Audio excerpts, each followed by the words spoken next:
Kenyatta, kukuja kwa Moi, kukuja kwa Kibaki, kwa Uhuru, kufikia Ruto, hakuna mtu ambaye amepigiwa kura kutoka kwa jamii yake peke yake. Kwa hivyo kila rais ambaye anataka kuongoza hii nchi lazima apigiwe kura na kila kabila ndiye akuwe represent anyone around him. Mr. Speaker, tunataka kukataa hii maneno ya ukabila.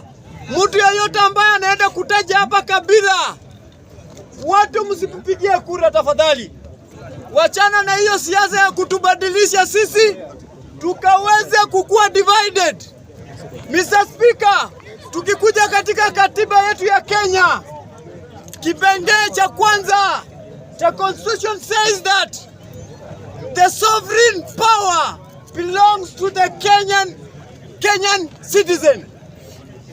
Sa leo hii mwanasiasa, sauti ya mwenye nchi ni sauti ya Mungu, sauti ya yule mgonjwa, sauti ya yule msafiri ambaye hana viatu kwa barabarani, sauti ya yule mtoto ambaye hana karo ya shule, sauti ya yule baba mwenye anaendesha bodaboda, mwenye anauza mboga.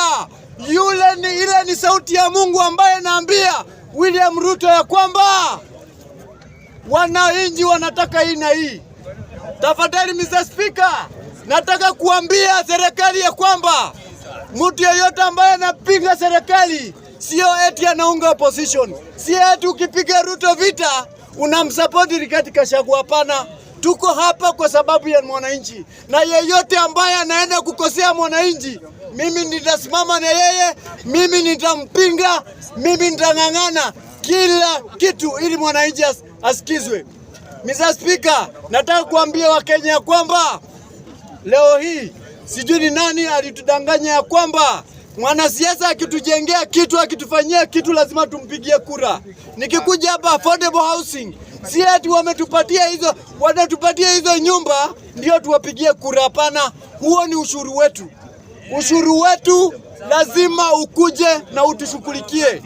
Tafadhali nataka kuambia watu waelewe, barabara ambazo zinajengwa, hospitali ambazo zinajengwa na mashule ili kutusaidia, sio kwa sababu tunalipa, hapana. Kwa sababu tunapeana ushuru na ushuru lazima ushughulikiwe. Asanteni sana wananchi, tukumbuke 2027. Saa hii jamii ni moja. Jamii ya Mkenya. Mkenya peke yake ndiye mtu ambaye anaenda kusungumuza. Asanteni na Mungu akaweze kuwabariki. Mambo ya babu unaona kulaka kwa. Babu umetoka hapa.